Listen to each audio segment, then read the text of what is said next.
Before I go any further, I want to do a quick review over what the heck a radian is. So a radian is essentially, or at least one radian, is when the arc length of a rotation matches the radius of the circle. So if we take a line here straight from the center, say that's about the center, that's our radius. If we rotate one radian,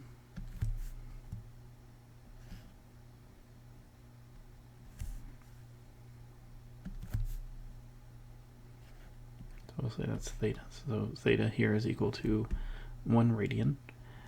This arc length here that we have rotated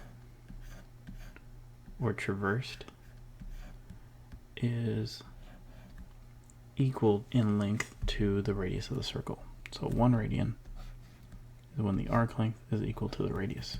Notice both of these would be measured in meters. So the radian is a, I guess, a dimensionless unit or a unitless dimension. I don't know. So there are no units when it comes to radians. Whereas with the angles we have, if we measure in degrees, that would have the unit. So that's essentially what a radian is. The reason why we care is when we're talking about rotation versus revolution, it helps us figure out how much the object has changed its orientation if it's rotated.